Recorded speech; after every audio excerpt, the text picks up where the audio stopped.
बिस्मिल्लाहिर्रहमानिर्रहीम। मैं association of private sector universities of Pakistan एप्सप की तरफ से इस्लामाबाद के जो मेरे सोशल मीडिया के लीडर सारे यहाँ जमा हुए हैं उनका शुक्रगुज़ार हूँ।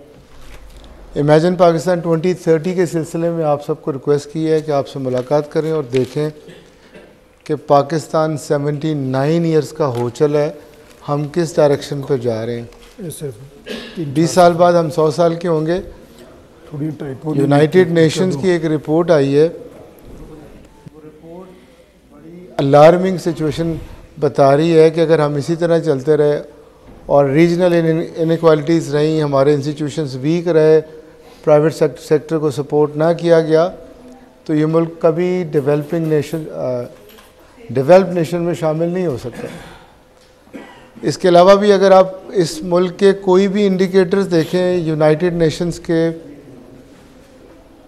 ह्यूमन डेवलपमेंट इंडेक्स देख लें, SDGs देख लें, लिटरेसी देख लें, हेल्थ देख लें, ट्रांसपेरेंसी देख लें, पाकिस्तान आपको टेल पे नज़र आएगा, आखिरी नंबर्स पे। अगर 140 ममालिक हैं तो शायद हमारा 125वां नंबर हो। ज़्यादा तफसील तो मियाँ साहब बताएंगे। इस हवाले से यूनिवर्सिटीज़ काफ़ी फ़िक्रमंद थी। इकॉनमी की सूरत हाल सबके सामने है। प्लेसमेंट्स बहुत बड़ा इशू था। एम्प्लॉयर से कांटेक्ट किया प्लेसमेंट्स के हवाले से, तो उन्होंने बताया कि स्किल्स मसला नहीं है, कैरेक्टर इशू है। हमारा जो नौजवान है वो रातों रात अमीर बनना चाहता है, वो ज़िम्मेदार नहीं है, अगले दिन इंटरव्यू पे टाइम पे नहीं पहुंचते, विजन कोई नहीं है, आपस में झगड़ भी पड़ते हैं। रिसर्च और ज़रा डीपली हमने की, फैकल्टी की तरफ गए तो पता चला ये सारे फैकल्टी के इशू थे। दरअसल फैकल्टी इंस्पायर नहीं कर रही, वो रिस्पॉन्सिबली अपना काम नहीं कर रहे, वेल प्रिपेयर्ड क्लास पे नहीं जाते, बाइस हैं और लोगों को क्लैरिटी नहीं देते कि ज़िंदगी का मकसद क्या। हालांकि यूनिवर्सिटीज़ का मकसद फ्लरिशिंग सोसाइटी बनाना। इस हवाले से कैरेक्टर पे बहुत ज़्यादा association of private sector universities ने काम किया। प्रॉफिट मॉडल एक लेके आए हैं जो पहली दफ़ा डिस्कवर हुआ है। इससे पहले सैकड़ों लीडरशिप के मॉडल आए जो किसी एक वक्त पे या किसी एक नेशन के लिए थे।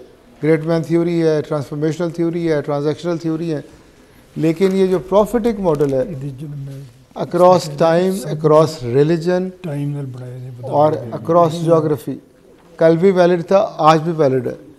इस मॉडल से पता चलता है कि किस तरह नबी पाक सल्लल्लाहु अलैहि वसल्लम ने पहले पर्सनल फाउंडेशन स्ट्रॉन्ग की, फिर फ्रेंड्स तक गए और फिर सोसाइटी तक गए और एक कैसे फ्लरिशिंग सोसाइटी बनाई। हमें मौलाना हज़रात कहते हैं कि जो मिलेगा आखिरत में मिलेगा, हालांकि दरअसल दुनिया अच्छे तरीके से गुजारना नबी पाक सल्लल्लाहु अलैहि वसल्लम ने सिखाया था। हमें जो दुआ सिखाई गई है वो भी रब्बना आतिना फिद दुनिया हसनतुन व फिल आखिरति हसनतुन। पहले दुनिया की भलाई है, फिर आखिरत की भलाई है। 4 तरह की सक्सेस एक आदमी चाहता है। नंबर 1 पर्सनल सक्सेस चाहता है, अपना ब्रांड चाहता है, प्रोफेशनल सक्सेस चाहता है, स्पिरिचुअल सक्सेस चाहता है, सोसाइटल सक्सेस चाहता है। हमारा मानना ये है कि अगर वाकई नबी पाक सल्लल्लाहु अलैहि वसल्लम के तरीके पर चला जाए, जो अल्लाह पे यकीन का तरीका था, जो ईमानदारी का था, जो ज़िम्मेदारी का था, जो इमोशनल इंटेलिजेंस का था, जो पेशेंस का था, जो ग्रैटिट्यूड का था, जो एम्पैथी का था, जो कंपैशन का था, जो सेल्फलेस लीडरशिप का था, तो बंदा दुनिया और आखिरत में दोनों में कामयाब हो सकता है। आप इन्फ्लुएंसर हैं, लीडरशिप की डेफिनेशन अगर पढ़ें तो leadership is an art of influencing people for a common objective. तो मैं तो आप सबको लीडर ही कहूँगा। अभी जब गुफ्तगू ख़त्म होती है तो ये किताब आपकी खिदमत में पेश कर दी जाएगी। केस स्टडी बेस है, बिल्कुल रिफ्लेक्टिव।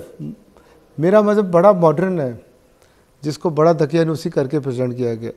जो वुमेन राइट्स नबी पाक सल्लल्लाहु अलैहि वसल्लम ने दिए वो वेस्ट ने 1800 में दिए थे।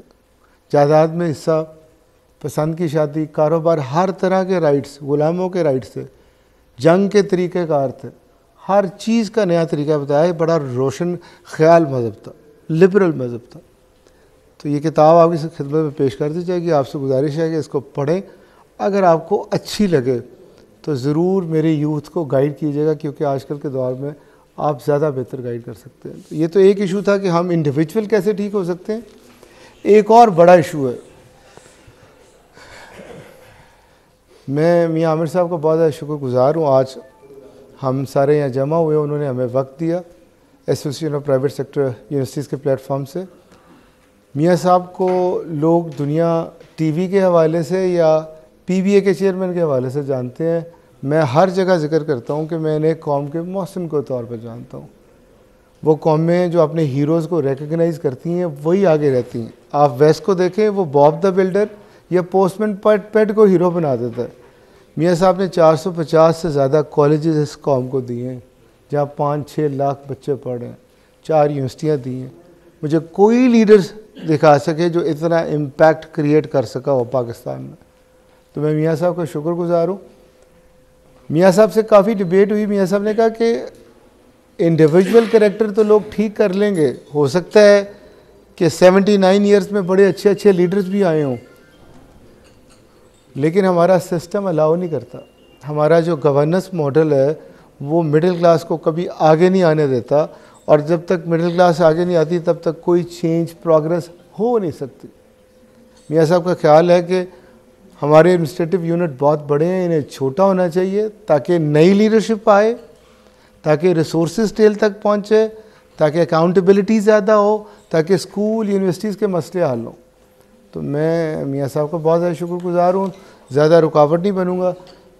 फॉर्मेट ये होता है कि पहले मियाँ साहब अपनी गुफ्तगू करेंगे, उसके बाद आप हर तरह का सवाल कर सकते हैं जो आपके ज़हन में, और अगर आपको जवाब समझ आए तो मैंने तो पहले ही कहा आप सोशल मीडिया के लीडर्स हैं, आप चाहें तो मेरा मुल्क ठीक हो सकता है, ये भी सुपीरियर हो सकता है, ये भी फ्लरिशिंग सोसाइटी बन सकती है, हम भी प्रोग्रेस कर सकते हैं।